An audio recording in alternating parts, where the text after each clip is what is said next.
Adam Sandler's an idiot. So we watched The Ridiculous Six.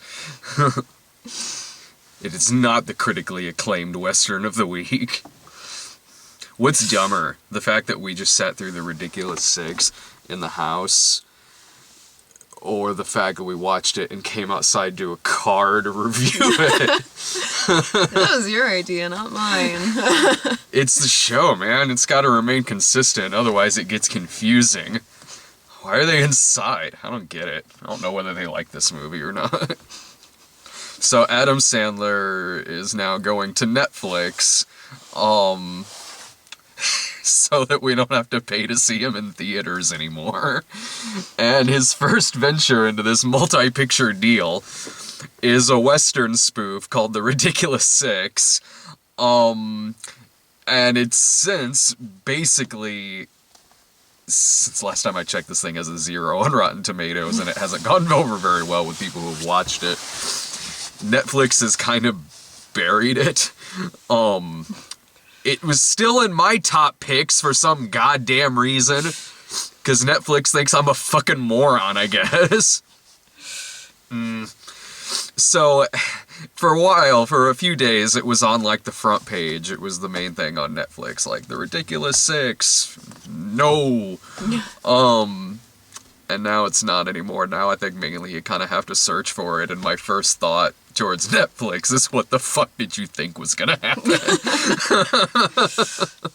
Man, the theatrical Adam Sandler movies, those aren't very good, but man, once they're not theatrical anymore and they go straight to Netflix, oh man, that's the only problem with Adam Sandler movies was that they were showing in a theater. Yeah, that was the main problem with them, of course. Jack and Jill would have been like Citizen Kane if it hadn't been on the big screen, if it would have just been on Netflix, obviously. You know what the funny thing is? This movie looks like a direct-to-video movie. It does. It does not look like...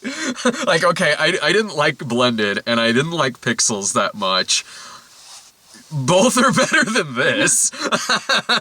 But this movie, those did look, at the least they look like, okay, yeah, I'm in a theater seeing this. It's a bad movie, but it looks like a theatrical film. This does not. No. This, oh my god, this does not at all. And man, I've been saying for 20 years that Adam Sandler sucks. And in the 90s, no one believed me. Now they believe me. They're like, yeah, his older movies were good. No. They really weren't, man. Man, even as a teenager back then, I'm like, sorry, bro. Billy Madison sucks. The Waterboy sucks. Happy Gilmore's alright. Wedding Singer's got an okay soundtrack. I'm that Adam Sandler guy who's like, well, Punch Drunk Love is really good. I like his dramas. Man, so what, was this what you thought it was gonna be? Pretty much, yeah. I mean, I don't know with how bad reviews it was getting. I guess I was Very expecting bad. to, like, be more, like, outraged and disgusted. Like, I guess I was expecting to have the same reaction as I did, like, while sitting through Scout's Guide. Like, just, like, genuinely upset that I have to sit here and watch this. Like, I wasn't enjoying watching this, but I wasn't like, somebody end me right now so I can stop. No, me neither, but it's another in a lot. We talked about this during our Daddy's Home review, where I said about Daddy's Home, like, Daddy's Home's not very good, but at least you're in and out, and it's like 90 fucking minutes. This is a goddamn movie in which there's not one, not two, but 3 diarrhea jokes about a donkey, and it's 2 hours long. Oh There's my also, god. Like, several donkey fucking jokes. But of course, if you got the donkey shit joke. Like, there was a scene where these 2 dudes ride up on horseback and see this dude laying in front of the donkey, and it looks like he's, like, the donkey is sucking him off, but then it, like, pans over, and he's just feeding him a carrot by his crotch. Comedy!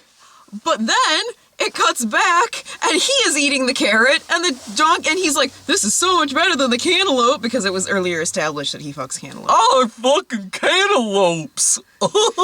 It's Taylor Lautner, by the way. Yeah. Oh, yeah, because the dude was like, this is just a diversion. And he's like, the donkey's a virgin. I'm a virgin, too. Unless you count cantaloupes. Unless you count cantaloupes. I'm stupid. You know, like... The second the dude was like, your father's my father, too. I'm like, oh, God, you're not leaving this movie, are you? You're gonna stay. You can't waste your T-lots on a fucking movie. Yeah, he's gonna be in the entire... You know what? Like, not that I was laughing at him in the movie, because I wasn't, but, I was enjoying so much the thought of him playing Jacob the exact same way. Oh, Bella, you're pretty. I'm a werewolf. You mean like in the moving pictures? I can finally grow my chest hair. Oh, dang. Oh, Team Jacob all the fucking way if that was the case. I'm gonna keep Bella warm, Edward. With my penis. With my dick. So good. I don't know why people hate these books. These sound amazing. Man, I gotta start reading these fucking books. So that's Taylor Lautner's character in the movie. It's... But, you know, like, in comparing it to something like Scout's Guide, which is a movie that pissed me off, and I would rather sit through this than Scout's Guide to the Zombie Apocalypse. I would watch this 10 times, rather than sit through Scout's Guide once. This movie's just lazy. That's it. Like, it's like just any old other bad Adam Sandler movie. I mean, it's worse than, like, Pixels and Blended, but like it's still just that kind of bad where it's just not funny. Like that's honestly it. It's so fucking lazy. Like there was a big controversy about this movie because of a bunch of Native Americans walked off the set of it, and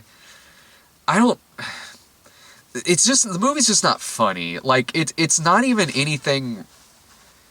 No more racist stuff happens with, like, the Native Americans in the movie than really anybody else. It's just stuff you've seen 100 times before, where their names are, like, Smoking Fox, or Screaming Eagle, or...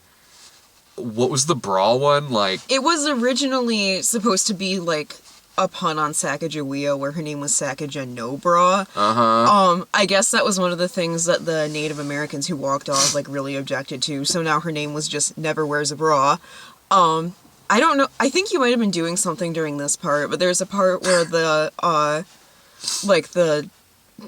patch dudes show up to kidnap, Smoking Fox. Yeah, I saw that part. Oh, okay. And the one girl's name is Beaver Breath. Yeah, I saw that. Yeah. Yeah, he's like, find me your chief, Beaver Breath. How did you know my name? Wow, your name's actually Beaver Breath? Oh my god. It's just, you've seen that joke before, like, especially around when, like, Dances with Wolves came out, and in cartoons you would see, like, here's the character's name, Shops with a Fist, or something like that. Like, it's just lazy, and it's the kind of Adam Sandler lazy, where Adam Sandler's not a satirist, he's just a fucking moron. Like, you can't... Okay, like in I Now Pronounce You Chuck and Larry, where, like, Rob Schneider is the Chinese man. That's not satire, that's just straight up doing just the stereotypical bottle glasses, bowl cut Chinese guy for no reason. Like, there's nothing really satirical there, it's just doing that again. Or like in this movie where Rob Schneider's the Mexican guy, and he's, you know, poncho, sombrero, and he's singing about how much he likes tacos. He's like, oh man, I wish that, like, tacos grew on trees. He's also the one who is heavily implied to be fucking the donkey. Yeah. Yeah. It's actually not him in the scene with the carrot, though. It's Taylor Lautner's character. So I guess everybody wants a piece of this fucking donkey. That's a hot piece of ass. I hate myself. Again, like, it's just stupid. That's it. It's just like, man, shtick like that got old like 50 years ago, man. Like, I mean, dudes, look, Like, I get it. You want to make, like, some politically incorrect comedy. You're fucking fine. Like, but, I mean, you gotta be smart. You gotta be somewhat, like, okay, Blazing Saddles. Like, dear God, yeah, that played with fucking racial stereotypes and shit like that. But that's a smart, clever movie. This movie's just, again, like I said, it's just got, like, Rob Schneider just playing a Mexican guy, and he really loves tacos. Because he's Mexican. And then there's that weird part where they stumble upon a, like, Chinese baseball team. I don't know what the fuck. Man, boy, you can tell where shit could be cut out of this fucking movie. Halfway through this movie, like in Heaven's Gate, halfway through a baseball game happens. Like, they just stumble upon this guy and a bunch of, like, very stereotypical Chinese people. And apparently they're a baseball team, because this guy just invented baseball but calls it something else. Yeah, it's John Turturro. This movie has a really good cast, by the way. Like, legitimately so, and it's really sad. Yeah. John Turturro is, like, the inventor of baseball, and so it's our main characters versus this Chinese baseball team, and John Turturro is, like, making up the rules as it's going along, and it's the actual rules of baseball, but he's making them up on the spot to suit him because he's not very good at baseball. So at first he says 2 strikes and you're out, but he doesn't hit the ball. Which, by the way, they have to CGI the baseball being thrown. Wow, because that's cheaper than throwing a ball? Goddamn movie. Really, you just did that. Okay. So he's like, did I say 2 strikes? I meant 3 strikes. And he doesn't hit the ball again, but he didn't swing the bat. He's like, okay, well that doesn't count either, because the ball's gotta go in this general area right here. And this goes on for like 15 minutes. That easily could have been cut out of this fucking movie. Yeah. And it would have been an hour and 45 minutes long. The plot is that Adam Sandler, is raised by an Indian tribe, and he finds out who his real dad is, and it's Nick Nolte. But then Nick Nolte gets kidnapped by Danny Trejo to take him to where he's got a bunch of money buried. And so Adam Sandler then goes out on a mission to raise up a bunch of money and rescue his dad. Because I guess he thinks that the time that it would take to him to rob all these places and get this money means he would still meet up with these people at the same time when they're just directly going to this windmill. And then he finds 5 other people along the way who also happen to be the sons of Nick Nolte. And it's Terry Crews, Jorge Garcia, Rob Schneider, Luke Wilson, and Taylor Lautner. So there's your ridiculous 6. But the movie has also got John Lovitz in it, David Spade, Will Forte, Steve Zahn, Harvey Keitel, Steve Buscemi, because it's Adam Sandler, so of course, Chris Parnell, Blake Shelton, and it had Vanilla Ice in it too. Vanilla Ice plays Mark Twain in they're robbing like a poker game at one point, in which this movie seems to be under the impression that Wyatt Earp is like Billy the Kid. So anyway, Vanilla Ice is Mark Twain, and I didn't recognize him at first because he's under so much makeup. I'm like, that's gotta be somebody. So I looked it up and I was like, oh, it's Vanilla Ice. So he walks in, and he's talking like early 90s Vanilla Ice, like, yo, what's up, my homies? Like, I'm thinking of writing a spin-off of Tom Sawyer about his main home dizzle, Huckleberry Finn. And I'm like, why is he talking like this? The joke is because it's Vanilla Ice playing him, but fuck all if I could tell it was Vanilla Ice because he's under so much goddamn makeup. So I just thought it was someone just being an idiot for no reason. Once you said it was Vanilla Ice, I was like, yeah, that definitely sounds like Vanilla Ice. No, it did. But once I looked it up, I could tell it was him. And I'm like, yeah, okay, now I get why he's talking like that. It's a stupid joke, but whatever. And everyone in this movie is really trying. Like, they are, not everybody, but 99% of the people in this movie are really, really trying. They are. Taylor Lautner is, like, Terry Crews gets one of the 2 belly laughs I had in the movie. As stupid as Rob Schneider's character is, I mean, he's not sleepwalking through it. Right. He's not at all. It's just a dumb character, and it's a dumb one-note joke, but he's trying. Really, everybody is, except Adam Sandler. Fuck, it doesn't even seem like Adam Sandler likes Adam Sandler anymore. It doesn't. Like, he produced this movie, he co-wrote it, but is he like, does he have split personality where one of them writes this stupid shit and then actor Adam Sandler fucking hates it? He just, like, I think he's trying to do this, like, gruff Western voice in it. Like, he's, like, trying to be Clint Eastwood or something, but he's not playing a Clint Eastwood type character. And he's just kind of talking with a real low voice like this. It's so boring. Like, it's such a nothing fucking performance. Like, there's no wit to it. There's no charm. There's no charisma. Like, he was kind of boring at Pixels, but at least he was playing a boring guy. So it wasn't entertaining to watch, but that's just what his character was.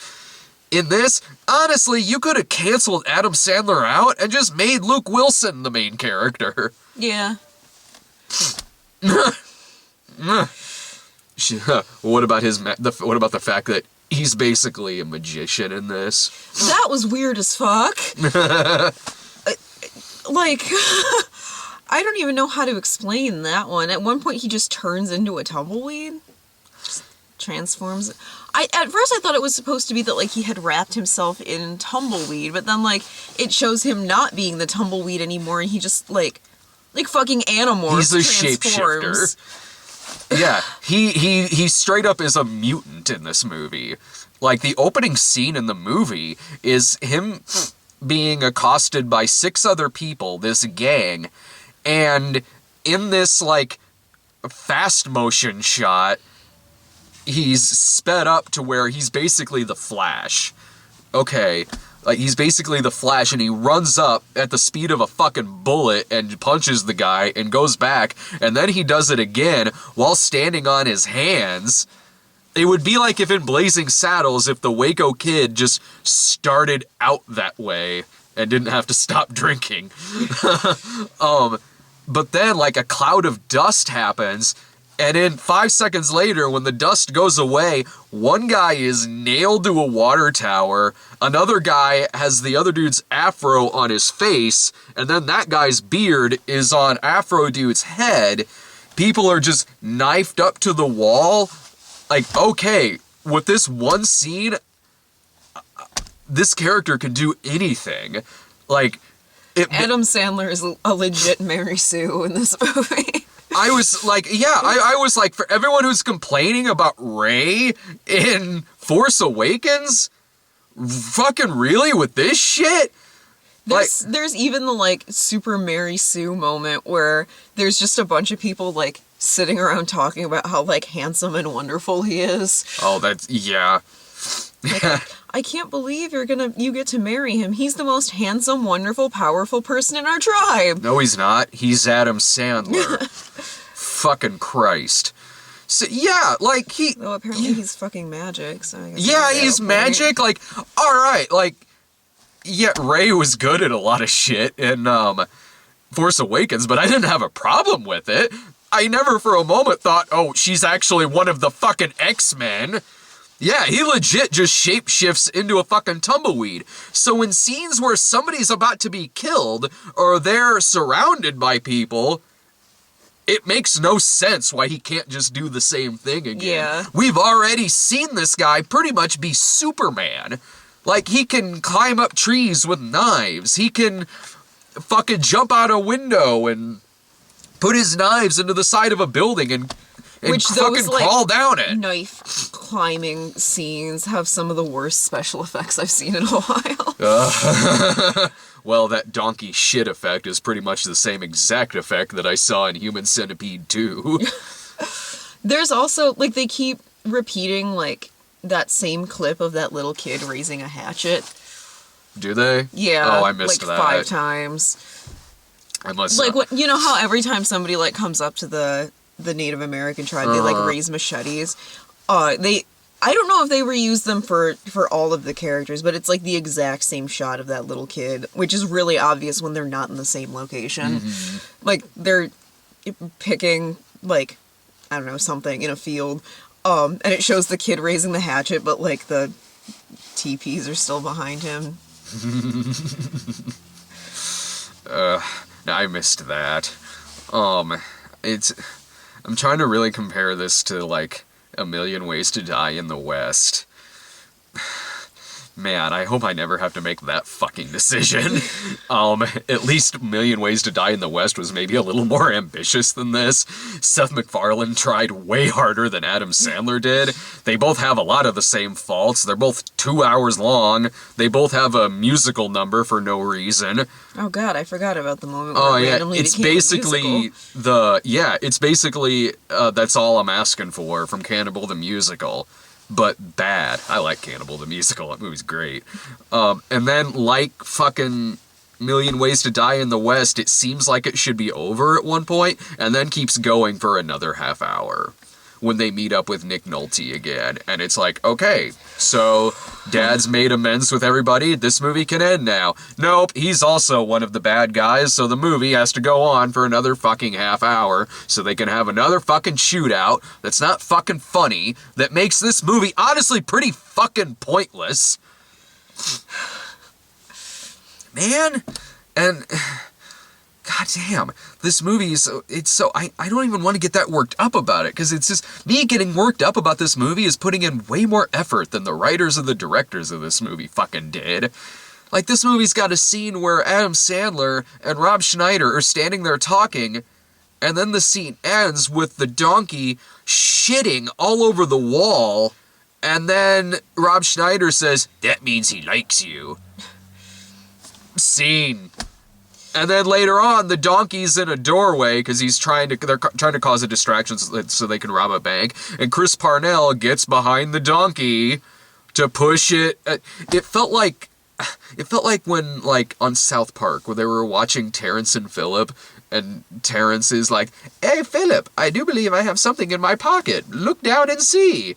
And then Cartman goes, "Uh-oh, I bet I know what's coming." It felt like that! Because you know he's gonna get shit on, and he does! Yeah, they have, like, a callback to the shitting scene 2 seconds later. Yeah, easy there, my friend. 2 seconds later.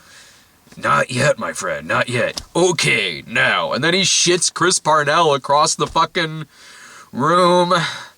And then there's this scene with Steve Buscemi that, like, man, how was this scene pitched? Like, alright, Steve Buscemi, you're a barber in a barber shop. Alright, Hurley has got, like, a rash and, like, some boils on his dick. So take some ointment, rub it on his dick, but with the same ointment hand, slather that all over Rob Schneider's face, 'cause gross. And then, but then stick your fist up the donkey's ass for reasons, so the donkey's eyes can get really wide. That was a real ton of grass goes to pot moment. Yeah.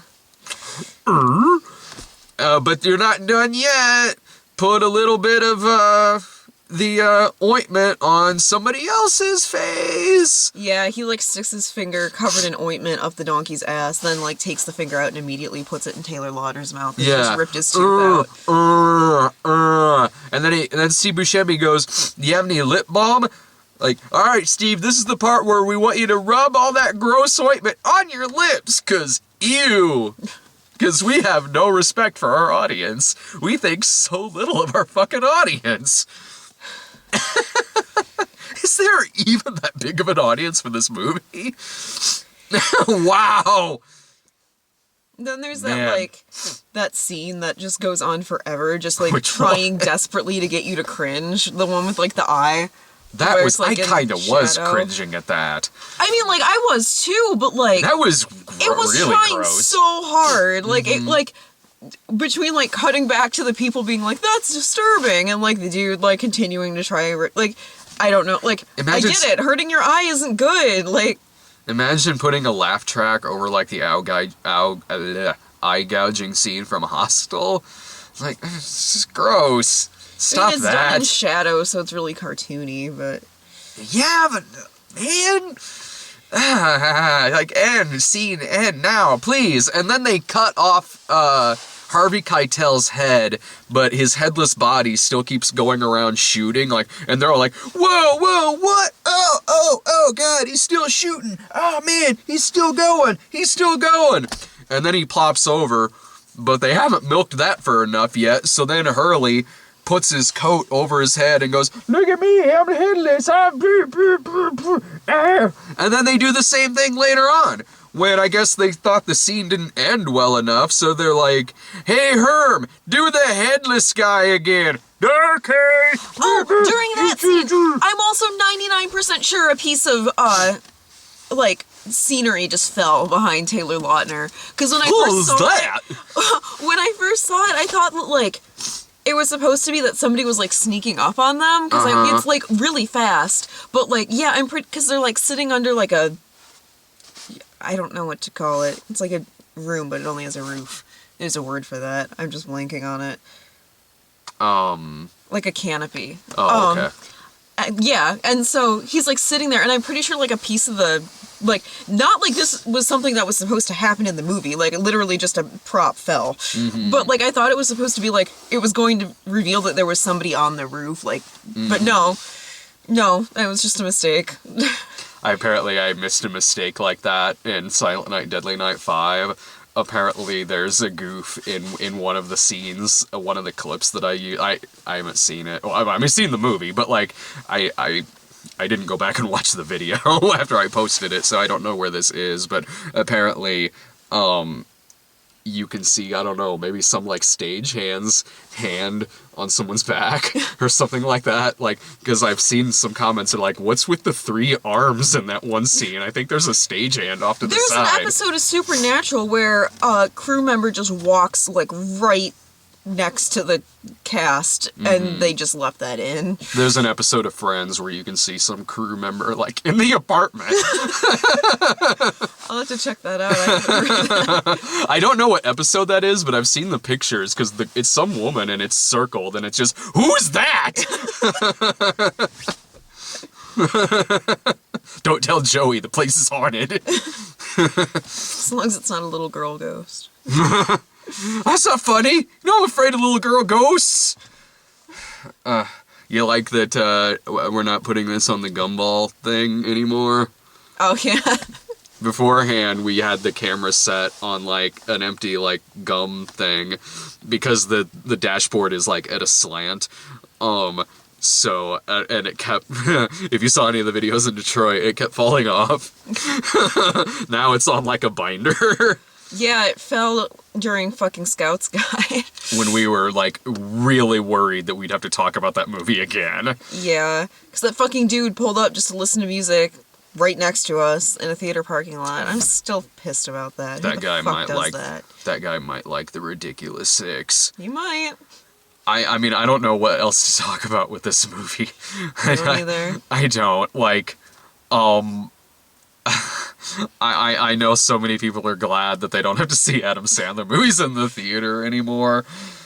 You know, as much as I've never liked his comedies, the only times his comedies ever really truly pissed me off is whenever he was doing a stupid voice, like fucking Waterboy, or Little Nicky, or all of that shit.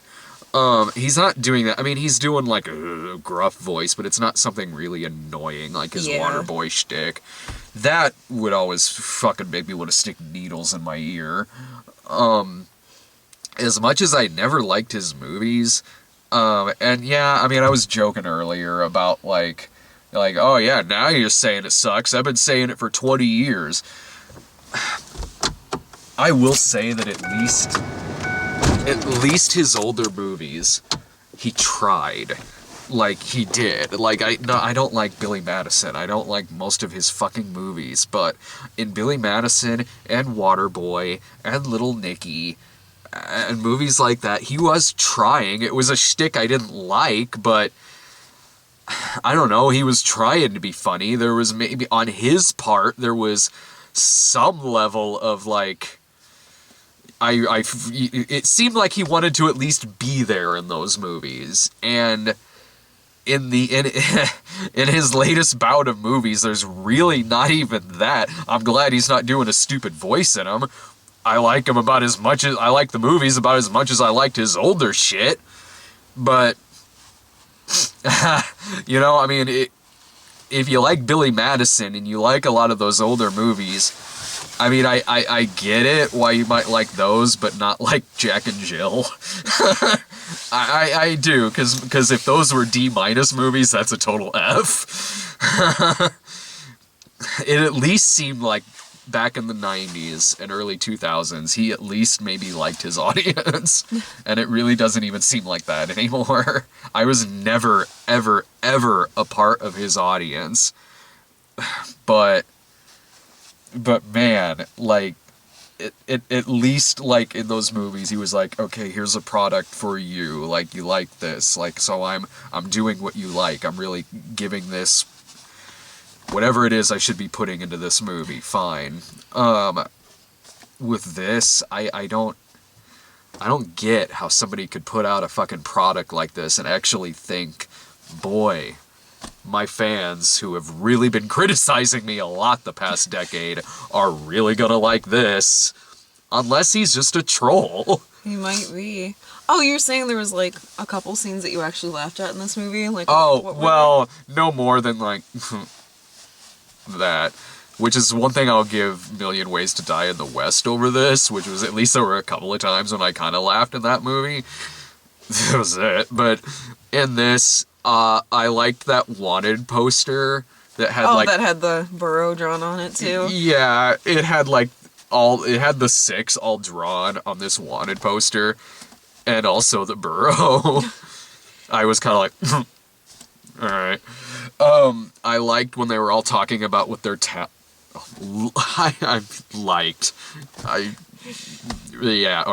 I belly laughed a little when they were talking about what their talents were, and Terry Crews said that he could play the piano with his dick. Because goddamn, I love Terry Crews. And when Terry Crews says that he can play a piano with his dick, not only do I A, believe it, but B, that's funny. Terry Crews could make me laugh at a Tyler Perry movie. He got the only laughs I got out of Single Moms Club. He got kind of the only laugh I got out of this. And he's, like everyone else but Adam Sandler, he's trying in this. They really are.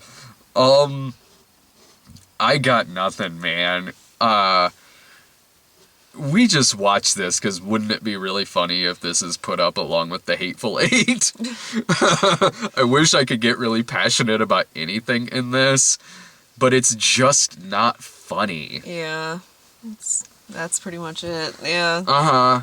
Yeah, it doesn't have, like, just hateful ass fucking Scouts guy douchebaggery characters that you just want to... You want the movie...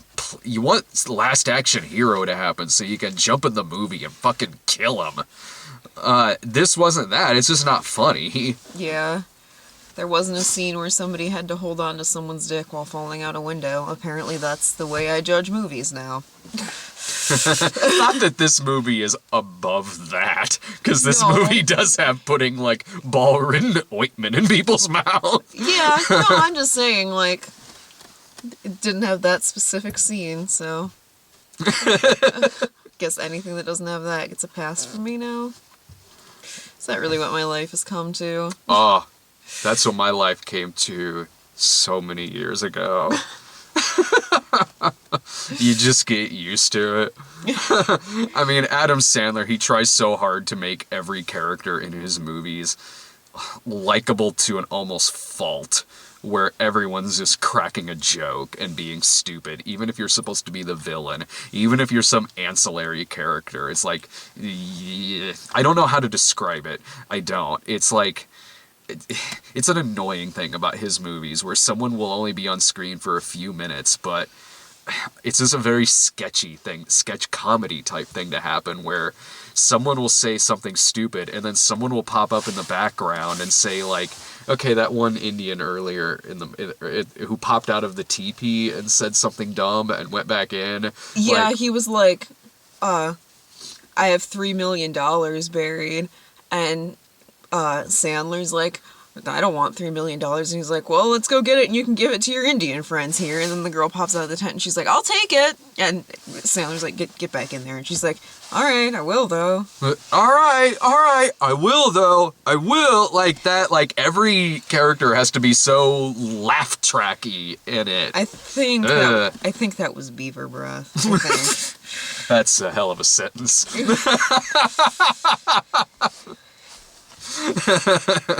I recognize that beaver breath anywhere. Ah. Alright, this movie sucks. I got nothing else about it. It's not good. It's bad. It's a really, really, really, really, really bad. I can see why it has a 0% on Rotten Tomatoes because I don't see how anybody could give this. I don't see how, like, there would even be that one fucking guy on Rotten Tomatoes and be like, well, you know, I guess, like, it's okay. 3 stars. I don't even see how that could fucking happen with this movie. It's not on my worst of the year list because there was just so many other movies I got more passionate about how much I hated them. This is just forgettable Adam Sandler crap. It is. You got any final thoughts on it? No, not really. It's not good. It's bad. It's like, it's not good. It's bad. Well, now you just turned it into, like, what was the line the girl from Bat Pussy was repeating? Like, it's not good, you son of a bitch. It's bad. You're always out there working, and I'm here, and You're now working. you're not home, and I'm not working. You're out there working when I'm here. Hey, now listen. Well, you're out there Now working, listen, and I'm not home. And Hey, I'm just out there. Now listen. I'm just out there putting money on the goddamn table so I can come home, take your goddamn shit. Now listen. Yeah. So watch Bat Pussy later.